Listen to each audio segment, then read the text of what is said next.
하나님 말씀을 증거하겠습니다. 지난주 말씀드렸던 것처럼 금식에 대한 말씀을 오늘 두 번째 시간입니다. 산상수훈 22번째 시간, 예수님이 말씀하신 금식 두 번째 말씀을 전하겠습니다. 두 번으로 끝내려고 그랬는데 아무래도 다음 주는 가정주일이니까 금식에 대해서 설교하면 또 다 시험 드실까봐 한 주 건너뛰고 셋째 주에 금식에 대해서 세 번째로 한 번 더 설교하고 마무리를 할까 합니다. 이번 기회에 성경에서 말하는 금식에 대해서 정확하게 알고 뿌리를 뽑을 수 있기를 바랍니다. 먼저 설교 전에 좀 이런 말씀을 드리고 시작할까 합니다. 어떤 분들은 아마 이제 제가 이런 작은 교회, 개척교회 목사 주제에 남의 다른 교회 목회자들을 비판을 하고 다른 대형 교회들을 비판을 하고 하는 모습들이 되게 교만해 보일 수도 있고 또 어떤 분에 넘치는 좀 주제에 넘치는 얘기로 들리실 수도 있을 겁니다. 저는 충분히 알고 있습니다. 제가 지난주에도 또 거듭 말씀드렸지만 그럼에도 불구하고 제가 잘났다는 것을 얘기하는 것이 절대 아니라 제가 왜 그렇게까지 세게 말하는가에 대한 그 제 심정과 그리고 정말 성경적으로 예수님과 하나님이 어떤 메시지를 우리에게 정확하게 주셨는가를 우리가 알기를 바라는 뜻에서 제가 그렇게 오버한다는 것을 좀 말씀드리고 분명한 그 부분에 대해서 오해가 없기를 바랍니다. 저는 제가 지금 좀 바보 같은 짓을 하고 있다라고 항상 생각하면서 설교 준비를 하고 있습니다. 너 이렇게 하면 어디서도 인정받지 못할 거다 라는 생각을 가지고 그럼에도 불구하고 말씀이 있는 그대로 전하려고 합니다. 오늘도 역시 좀 센 말씀이 될 겁니다. 가능하면 절제하려고 노력했습니다. 지난주 말씀을 좀 다시 한번 생각해 보면 이 부분은 또 역시 성경 전체적인 구절에서 되게 중요한 부분입니다. 우리가 삶을 살아가고 예수 그리스도를 만나는 것은 전적으로 시험을 통과하는 것입니다. 그 시험은 예수님도 통과하신 시험이고 이 땅에서 때로는 유혹으로 때로는 고통으로 어떤 이 땅의 아픔으로 슬픔으로 상처로 오는 이 땅의 모든 시험들을 우리는 반드시 통과해야만 그걸 이겨내야만 비로소 선악과 나무에 머물러 있던 내 신앙과 내 영이 깨어서 생명나무가 보이기 시작하고 드디어 영의 양식을 보기 시작하고 하나님의 오른편에 서서 그 부활 초대 교인들이 카타굼에서 동굴 속에서 숨어서 살면서도 끝까지 그 순교의 길을 걸었던 것은 그들은 바로 그 눈앞에 예수님의 부활의 모습이 날마다 펼쳐졌고 그래서 그 시험을 통과했고 그들은 현실의 삶을 부정한 것이 아니라 현실의 삶을 초월해서 살았다는 것을 제가 거듭 말씀드렸습니다. 제 얘기가 아니라 성경의 가르침입니다. 그리고 그런 의미에서 금식이란 단순히 밥을 굶는 것이 아니라 내 뜻을 하나님께 관철시키기 위해서 생떼를 쓰는 것이 아니라 완전히 십자가에서 순교당하는 목이 잘려져 나가는 그래서 육의 양식을 더 이상 탐닉하지 않고 영의 양식을 먹는 것을 가장 즐거움으로 여기는 그 삶을 살아가는 사람만 진짜 금식을 하는 사람이고 그 내가 죽은 사람만 비로소 생명나무가 보이기 시작한다라는 뜻입니다. 그 사람이 바로 사도 침례자 요한처럼 순교한 자, 내 목이 달아난 자, 그래서 머리가 되신 예수 그리스도의 머리가 내 인생에 접붙여져서 예수 그리스도가 내 삶의 주인이 되고 내 삶의 모든 것이 돼버리는 그 삶을 살아가는 사람이 생명나무에 서 있는 자고 영의 양식을 먹는 자고 오른편에 선 자고 날마다 그 부활에 참여한 자, 그 사람이 구원받은 자입니다. 그럼 이렇게 얘기하면 목사님 요즘 목사님 말씀이 너무 어려워요. 너무 어렵고 도저히 무슨 말인지 알지 못하겠어요. 너무 뜬구름 잡는 얘기 같아요. 도대체 그렇게 신앙생활하는 사람이 몇 사람이나 될까요? 그렇게 예수 믿는 것이 어려운 것이라면 누가 구원받을 수 있을까요? 네, 여기서 이제 제가 분명한 제가 바라보는 성경적 관점을 이제부터 말씀드립니다. 여러분, 이렇게 질문하겠습니다. 여러분, 성경에서는 하나님이 사랑이시고 은혜의 하나님이고 용서의 하나님이라고 얘기를 하니까 온 인류를 다 구원하시죠? 네? 하나님은 한 사람도 지옥 자식 안 만들고 전부 다 천국 자식 만드시죠? 네? 물론 그렇게 해석하는 신학자들도 있습니다. 성경의 어떤 구절들을 택해서 그 모든 인류를 하나님이 구원하는 것을 하나님의 목표로 삼았다, 이렇게 주장하는 신학자들도 있습니다. 그러나 아무리 성경을 뒤져봐도 하나님이 모든 인류를 구원하신다는 말은 없습니다. 그러면 제가 그 증거를 이제부터 설명드릴까 합니다. 여러분 잘 들으십시오. 창세기에 노아의 홍수가 일어났습니다. 하나님이 이 땅을 물로 심판하신 사건입니다. 그러면 하나님의 심판은 앞으로 장차 주님의 재림 때 이어질 그 심판의 뜻과 연결되어 있죠. 그렇다면 그 심판을 왜 하시겠어요? 왜 하셨겠어요? 왜 노아의 홍수의 사건을 일으키셨죠? 하나님이 심심해서? 아니죠. 하나님이 그들에게 120년 동안 방주를 지을 동안 그들이 회개할 수 있는 시간을 충분히 줬음에도 불구하고 그 당시의 사람들은 하나님의 말씀, 노아의 말을 전혀 듣지 않고 흥청망청 계속 살았고, 성경에 보면, 신약 성경에 뭐라고 표현하냐면 그거를 그들이 타락한 죄를 졌다고 얘기하지 않고 그냥 시집가고 장가갔대요. 제가 지난번에 설교했죠. 시집가고 장가가는 게 도대체 무슨 죄냔 말이에요.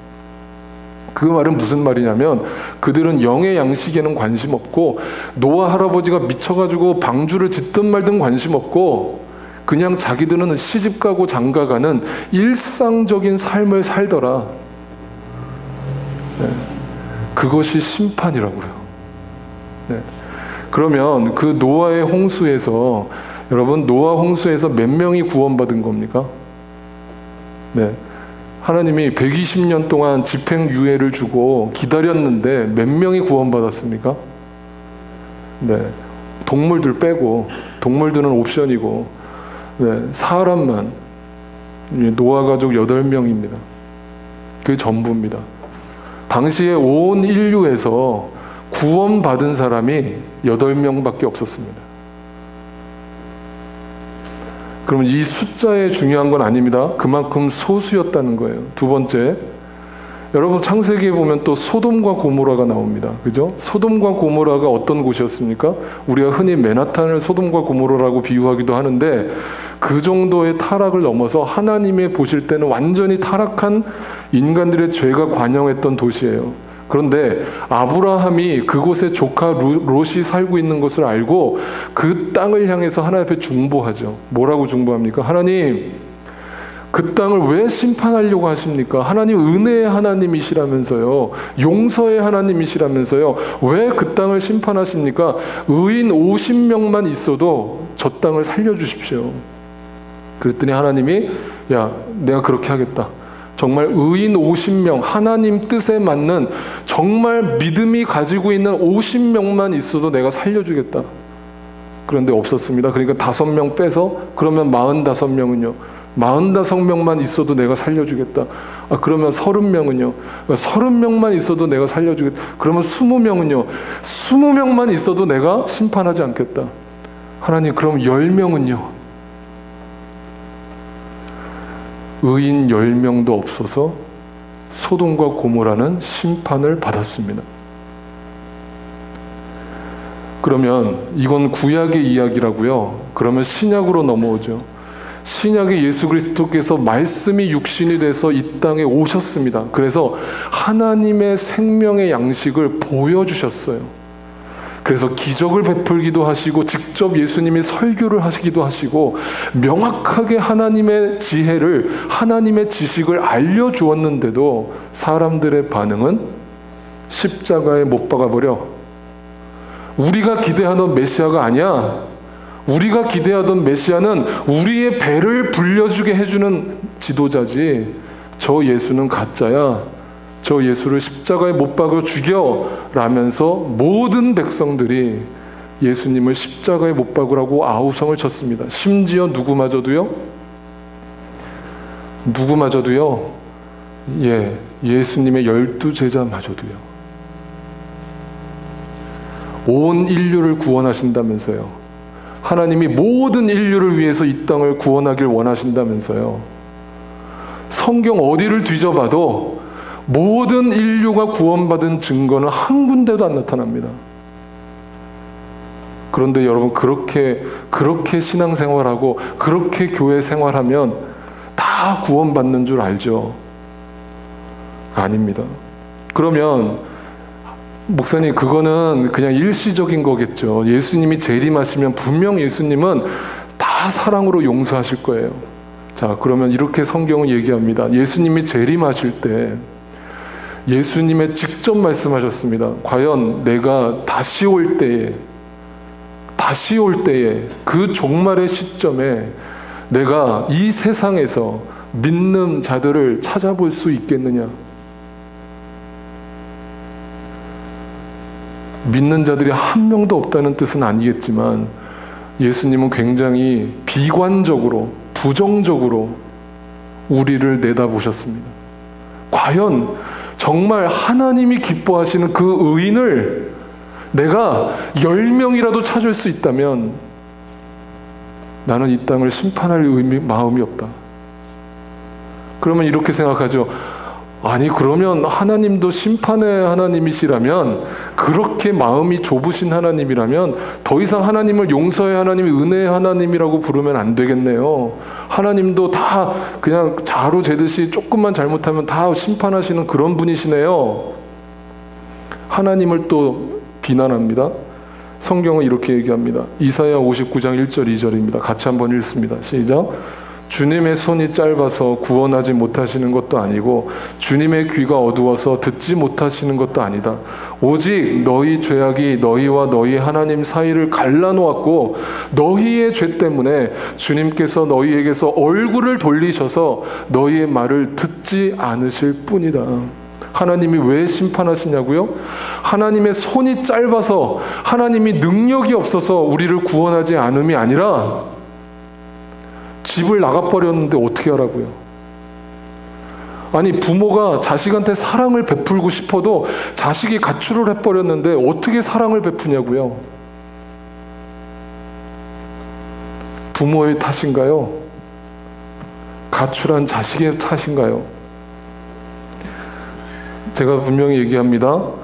오늘도 구원은 결코 쉽지 않고 넓은 길이 아니라 좁은 길이고, 넓은 길은 사람들이 넓고 편해서 많은 사람들이 그 길을 가고, 예수님의 말씀하신 좁은 길은 찾는 사람이 없고, 그 길은 좁고 험해서 누가 봐도 저 길은 죽음의 길, 나는 저 길 안 가.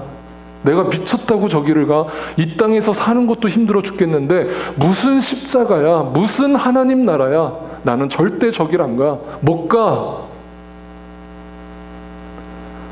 그 사람들은 그 사람의 선택에 의한 결과를 마지막 때에 개인적 종말의 시간, 여러분에게 반드시 찾아오는 그 죽음의 시간 속에 그 심판은 이루어지게 되는 겁니다.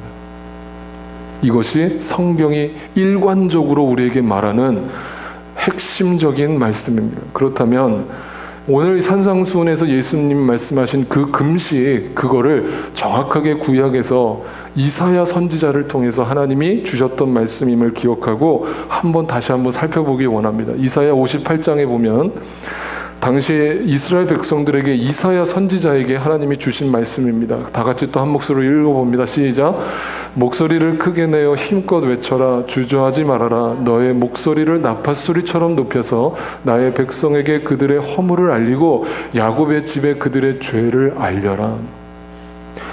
뭔가 단단히 하나님이 각오를 하신 것처럼 느껴지시죠? 하나님이 이사야 선지자에게 야, 외쳐라. 네 목소리를 낮추지 말아라. 주저하지 말아라. 이 백성들에게 내 뜻을 정확하게 전달해라. 그런데 그 백성들이 도대체 어떤 백성들인가? 2절은 이렇게 얘기합니다. 또 같이 읽습니다. 시작. 그들이 마치 공의를 행하고 하나님의 규례를 저버리지 않는 민족이나 되듯이 날마다 나를 찾으며 나의 길을 알기를 좋아한다. 그들은 무엇이 공의로운 판단인가를 나에게 묻고 하나님께 가까이 나아가기를 즐거워한다고 한다. 즐거워한다예요? 즐거워한다고 한다예요? 그러면 누구 생각이에요? 자기들 생각이에요. 하나님이 볼 때는 하나님의 공의랑 전혀 상관없고 하나님의 본 뜻과 전혀 상관이 없는데 그들은 날마다 하나님의 말씀대로 산다라고, 하나님께로 늘 가까이 갔다라고, 하나님께서 나아가는 거, 하나님께로 나아가는 거를 기뻐한다라고 스스로 생각한다는 거예요. 그들에게, 스스로 착각하고 있는 그들에게 네 목소리를 낮추지 말고 주저하지 말고 하나님은 그 모습을 기뻐하지 않는다라는 것을 분명하게 선포해라. 그게 내가 너를 부른 이유다. 사탕발림으로 그냥 적당한 위로하지 말고 감동 주려고 하지 말고 내 뜻을 정확하게 전달해라. 그랬더니 그들은 이렇게 반응했습니다. 3절입니다. 같이 또 읽습니다. 시작. 주님께서 보시지도 않는데 우리가 무엇 때문에 금식을 합니까? 주님께서 알아주시지도 않는데 우리가 무엇 때문에 고행을 하겠습니까? 너희들이 금식하는 날 너희 자신의 향락만을 찾고 일꾼들에게는 무리하게 일을 시킨다. 이게 뭐냐면요, 그때 당시에 유대인들은요, 유대 종교 지도자들 뿐만 아니라 유대인이라고 하면, 오늘날로 얘기하면 내가 크리스찬이라고 한다면 무조건 금식을 하는 거예요. 일주일에 한두 번은. 그런데 그 금식하는 사람들이 내가 금식을 했는데 하나님이 응답을 안 하셔. 그러니까 그 금식을 어떤 식으로 기도했다는 거예요. 하나님, 내가 이 문제 빨리 해결해 주세요. 나 지금 금식하면서 기도합니다. 빨리 응답해 주세요. 그랬더니 하나님이 보시지 않는 것처럼 여겨져요. 그러니까 금식을 포기해버려요. 하나님이 알아주지 않는 것 같아요. 그러니까 금방 그 좁은 길을 가는 걸 포기해버려요. 내가 미쳤다고 이렇게 고생하나 하나님이 응답도 안 하는데, 그래놓고 뭐냐면 너희들이 금식하는 날, 그래놓고 자기는 금식한다고 자기 밑에 있는 사람들은 금식하지 말고 일을 하라고 일을 시켜요. 자기는 거룩하게 금식하고 있으면서. 이게 한마디로 뭐냐면 그들은 금식을 육의 양식으로 받아들였다는 거예요. 이 말을 오해하지 말고 들으세요. 우리가 기도할 때든 여러분 누구한테 권면할 때든 이런 말도 조심하세요. 여러분, 우리가 영의 양식도 필요하지만 육의 양식도 먹어야 하기 때문에 우리에게, 여러분, 그런 뜻이 아닙니다. 육의 양식이라는 것은 제가 다시 한번 말씀드립니다만 우리가 먹는 이 양식을 육의 양식이라고 하는 게 아니에요. 네. 육의 양식이라는 것은 말 그대로 이 땅에 있는 것에 가치를 두고 그것이 전부라고 생각하면서 살아가는 사람, 그 사람이 육의 양식으로 기도하고 육의 양식으로 금식을 하고 육의 양식으로 봉사를 하고 육의 양식으로 하나님 앞에 예배를 하는, 한마디로 지난주 말씀드린 것처럼 예수님이 하신 말씀처럼 위선자, 연기자, 가식자, 사기꾼 이라는 뜻입니다. 그 육의 양식의 열매는 뭔가? 4절입니다. 같이 한번 또 읽습니다. 시작. 너희가 다투고 싸우면서 금식을 하는구나. 이렇게 못된 주먹질이나 하려고 금식을 하느냐? 너희의 목소리를 저 높은 곳에 들리게 할 생각이 있다면 오늘과 같은 이런 금식을 해서는 안 된다. 여러분, 이게 오늘날 우리에게도 충격적인데 그때 당시 이스라엘 백성들에게 이사야 선지자가 이 말씀을 전했다면 당시 이스라엘 백성들은 정말 패닉 상태가 되는 거예요. 자신들의 그동안 신앙생활의 전부라고 여겼던 금식이 전부 잘못됐다고 얘기를 하는 거예요. 그런 종교적인 행위를 그쳐라, 그만둬라. 실제적으로는 네 안에 순교당하지 않았으면서 여전히 네 의가 펄펄 살아날면서 겉으로만 금식을 하면서 지 가족들하고는 치고받고 싸우고 맨날 가서 막 세상 사람들처럼 돈 하면서 살고, 이런 사람들이 과연 진짜 하나님 앞에 금식한 사람들이냐? 그런 종교적 행위의 금식을 집어쳐라. 하나님은 너의 중심을 보고 계신다. 하나님은 그 금식을 통해 네가 죽기를 원하신다. 그러면 이렇게 얘기합니다. 5절에 이렇게 얘기합니다. 또 같이 읽겠습니다. 시작. 이것이 어찌 내가 기뻐하는 금식이겠느냐? 이것이 어찌 사람이 통회하며 괴로워하는 날이 되겠느냐?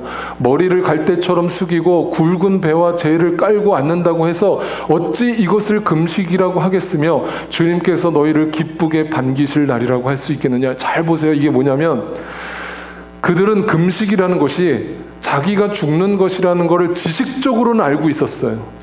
그러니까 어떻게 하냐면, 금식하는 날에 갈대를 숙이고 머리를 숙이고 굵은 배, 장례식 때 입는 옷을 입고 밑에 재를 깔고 앉아가지고 기도를 하는 행위를 하는 거예요. 그래놓고 내가 하나님 앞에 죽었다 그러고 있는 거예요. 근데 하나님은 뭐냐면, 어찌 그것이 사람이 통회하며 괴로워하는 날이라고 할 수 있겠느냐? 다시 말하면 그것이 어떻게 내가 볼 때에, 하나님이 볼 때에 네가 내 앞에서 죽었다라고 할 수 있겠느냐? 그러니까 삼배 옷을 입고 재를 깔고 앉아서 하나님 앞에 통성을 하면서 통곡하면서 기도하는 게, 아이고 하나님 내가 죽었습니다 아무리 그렇게 기도해봐야 그거는 다 가식이고, 진짜 네가 네 안에서 죽었느냐, 그것이 하나님이 요구하시는 금식이다 라는 뜻입니다. 자, 이제부터 구체적으로, 그럼 이제부터 이런 잘못된 금식, 잘못된 기도, 잘못된 종교 생활이라는 걸 알았으니까, 충격으로 받아들였으니까 우리한테 질문이 생기잖아요. 그럼 도대체 어떻게 금식하라는 얘기입니까? 어떻게 하나님 앞에 나아가라는 얘기입니까? 하나님이 직접 가르쳐 주셨습니다. 뭐라고 얘기하느냐? 6절입니다. 다 같이 읽습니다. 시작. 내가 기뻐하는 금식은 부당한 결박을 풀어주는 것, 멍에의 줄을 끌어주는 것, 압제받는 사람을 놓아주는 것, 모든 멍에를 꺾어버리는 것, 바로 이런 것들이 아니냐. 이렇게 하니까 여러분 또, 그러면 금식이란 사람들을 잘 보살펴주고 어려운 사람들 도와주고 구제하고, 그것이 진짜 금식이구나, 이렇게 육의 양식의 관점으로, 시각으로 성경을 수박 겉핥기로 읽으면 안 됩니다. 이제부터 이 원어의 뜻을 제가 설명을 드립니다. 여기서 기뻐하는 이라는 해석부터 잘못됐습니다. 왜 자꾸 이렇게 제가 성경 본문에 대해서 이 번역이 옳지 않다라고 제가 지적을 하냐면, 여러분 이 히브리어나 헬라어나 다 고대 언어예요. 그러면 고대 언어라는 것은 단어가 몇 개가 없어요. 여러분 언어가 발달하면 발달할수록 단어가 많죠. 그런데 언어가 옛날에는 별로 없었어요. 단어가. 그러니까 몇 개 안 되는 단어를 가지고 그 문장과 상황 속에서 해석이 달라지는 거예요. 근데 여기서 이 기뻐하는 이라는 그 히브리어 단어는 하나님이 기뻐하신다는 뜻이 아니라, 정확하게 번역하면 뭐냐면 하나님께서 요구하신다, 하나님께서 시험하신다라는 뜻이에요.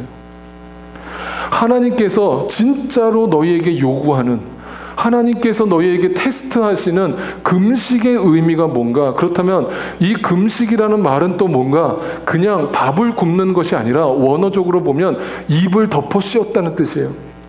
입을 이렇게 막았다고요. 여러분 입을 막았다는 것은 밥을 못 먹는다는 뜻도 있지만 이걸 갖다가 그냥 금식으로 번역을 했다고요. 근데 그런 뜻이 아니라 입을 막았다라는 것은, 여러분 쉽게 말하면 이겁니다. 예수를 진짜 제대로 믿는 사람은요, 말이 먼저 달라지죠. 네? 입에 재갈을 물린다고 그러잖아요. 언어 습관이 바뀌어요. 그건 뭐냐면 내 뜻대로 말을 함부로 하지 않고 하나님의 말씀을 전하는 입으로만 사용을 하는 거예요. 그게 크리스찬이라고요. 그러니까 금식이라는 말은, 입을 덮어 씌웠다는 말은 밥을 먹지 않는다는 뜻이 아니라 그의 언어적 행위가 바뀌었다는 거예요. 그러면 구체적으로 도대체 어떻게 그 언어 행위가 달라지는가, 이겁니다. 뒤에 부당한 결박을 풀어주고 멍에의 줄을 끌어주고 압제받는 사람을 놓아주고 멍에를 꺾어버리는 것, 이게 다 다른 말 같지만 하나의 뜻입니다. 다 하나의 뜻으로 연결되어 있어요. 이게 뭐냐면 깨트리다, 부숴버리다.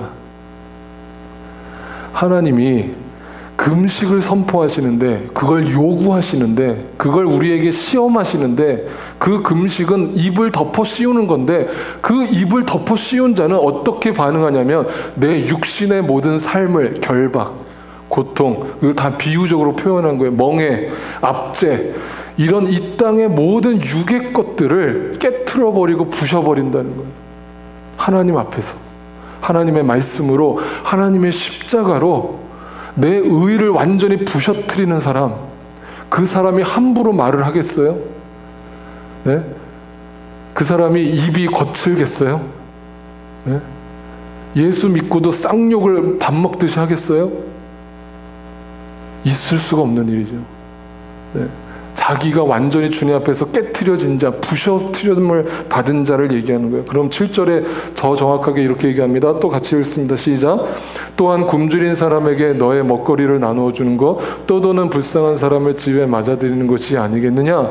헐벗은 사람을 보았을 때에 그에게 옷을 입혀주는 것, 너의 골육을 피하여 숨지 않는 것이 아니겠느냐? 이 말을 액면 그대로 또 듣지 마시고 이렇게 제가 여러분께 질문을 할게요.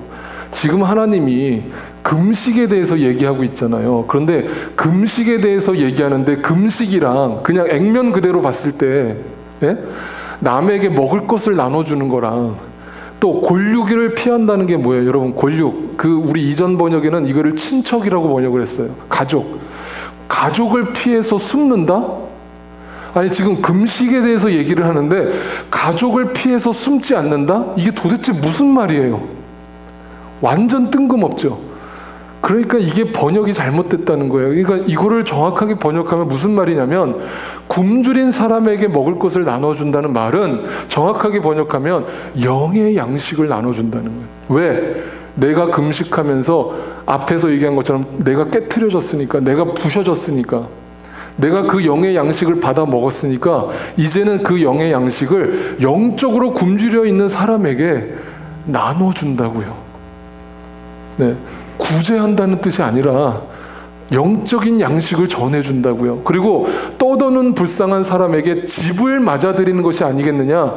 이것은 지나가던 홈리스를 집으로 초청하라는 말이 아니라, 이 집이라는 단어가 히브리어로 뭐냐면 엘베델, 제가 앞에서 4주를 가까이 찬송했죠. 그 찬송에 야곱이 단을 쌓으면서 이곳을 하나님의 집, 엘베델이라고 불렀던 그 단어가 여기서 얘기하는 집이라고요. 집, 하나님의 집. 그러니까 이 집은 엘베델, 하나님의 집을 얘기하는 거예요. 영적으로 불쌍하게 육의 양식만을 먹고 있는 저들을 향해 하나님의 집으로 저들을 초청하고, 내가 이미 하나님의 집에 있기 때문에 가능한 일이죠. 여러분, 여기가 엘베델이 될 수 있는 거예요. 여기가 천국이라고요. 여기가 하나님 나라라고요. 여러분이 죽으면, 여러분의 목이 잘리면 비로소 여기가 엘베델이 된다고요. 그러니까 그곳에 사람을 초청하죠. 너도 좀 여기 들어와 봐.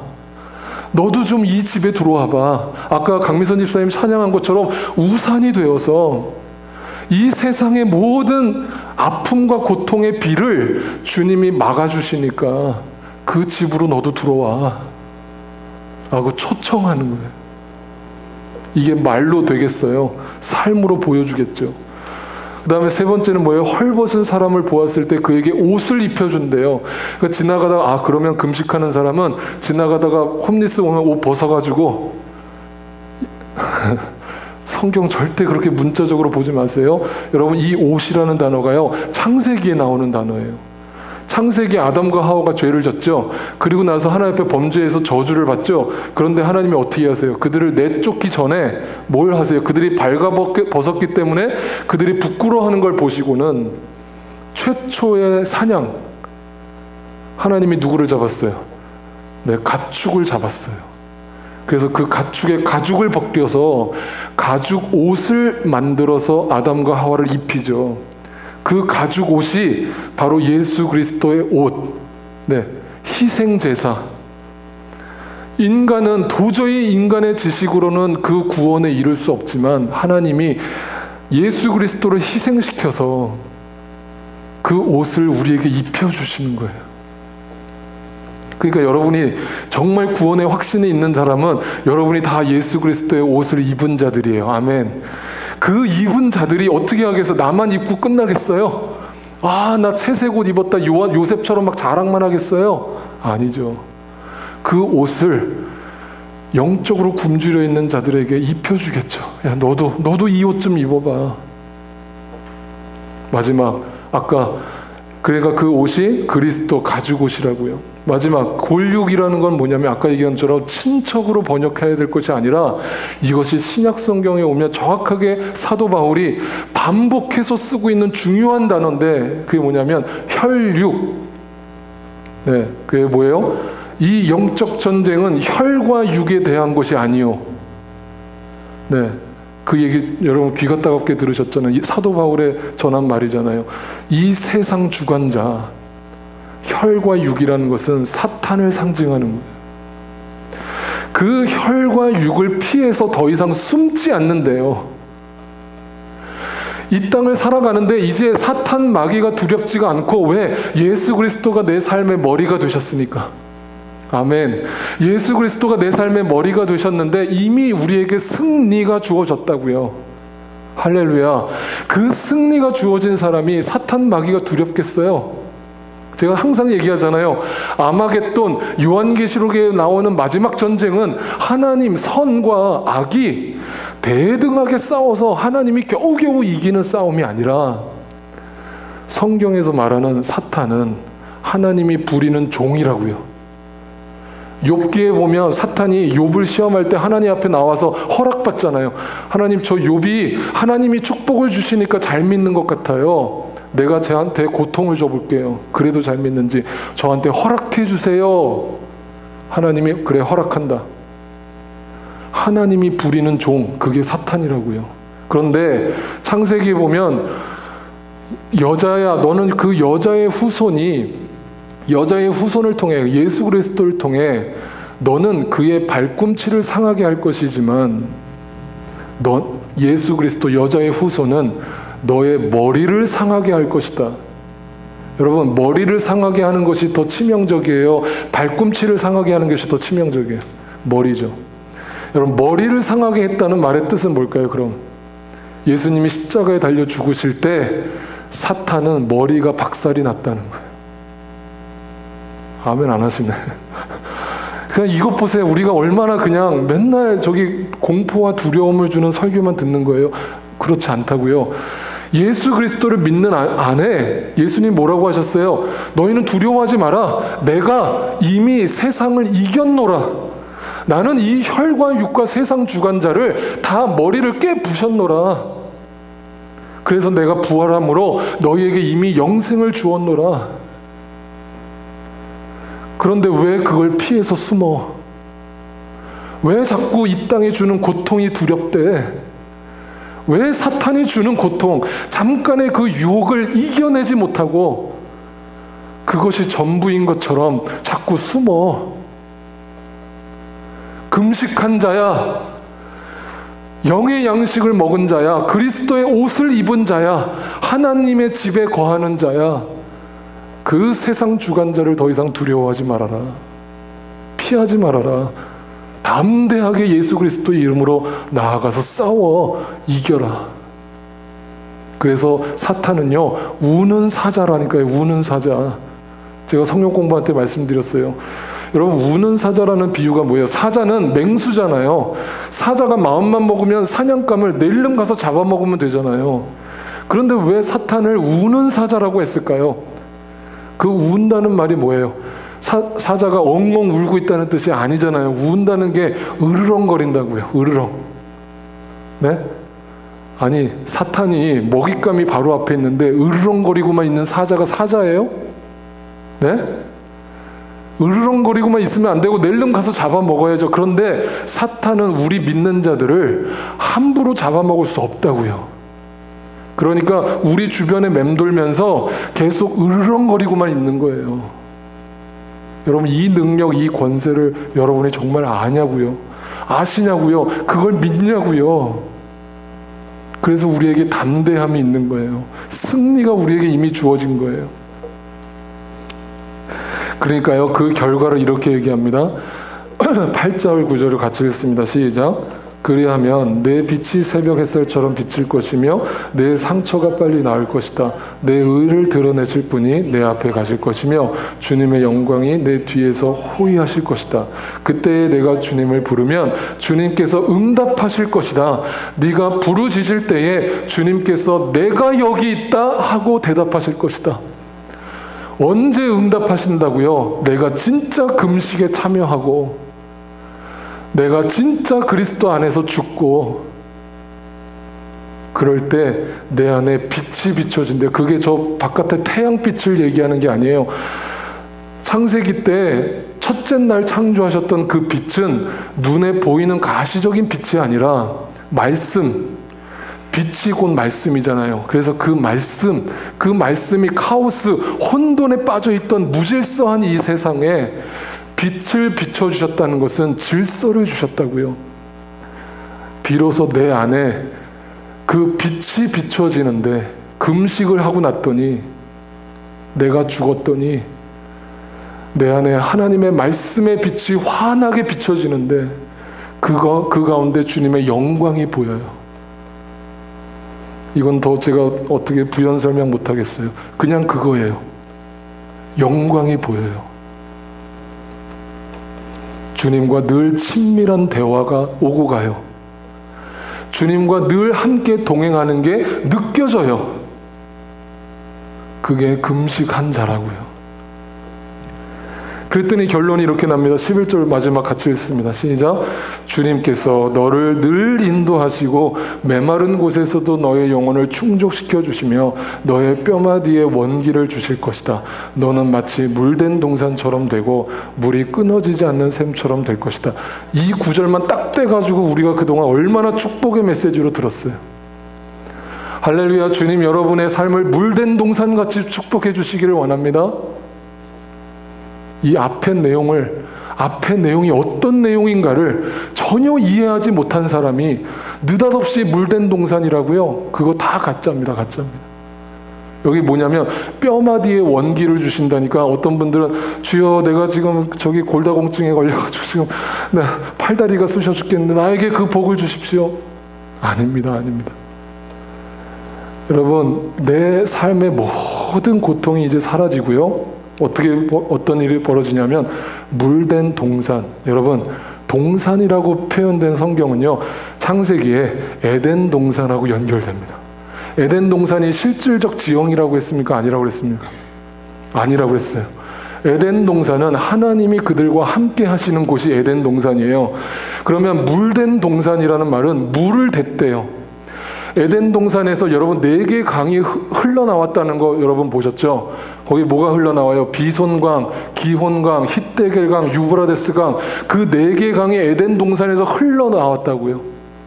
그거는 실질적 강물이 흘러넘쳤다는 뜻이 아니라 하나님이 함께 하시는 물된 동산 같은 그들의 삶 속에서 하나님의 은혜의 강수가 흘러넘쳤다고요.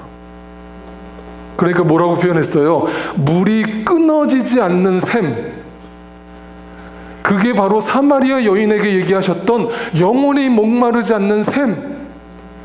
그걸 내가 너에게 주겠다. 그러니까 너희도 이 땅에서, 천국에 가서가 아니라 이 땅에서 물된 동산처럼 살아라.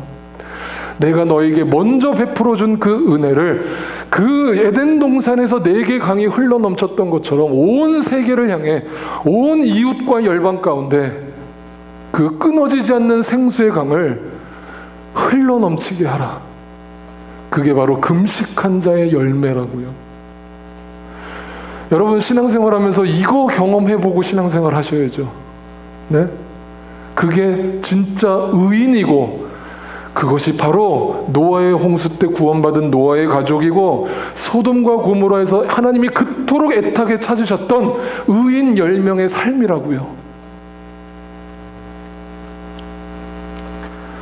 제가 이 말씀을 생각하다가 도대체 우리의 그런 삶이 어떤 삶일까를 생각하다가 갑자기 제가 2004년도에 읽었던 어떤 책이 떠올랐어요. 연탄이라고 하는 소설책이에요. 그 책을 다시 막 펼쳐보니까 이 구절이 생각났어요.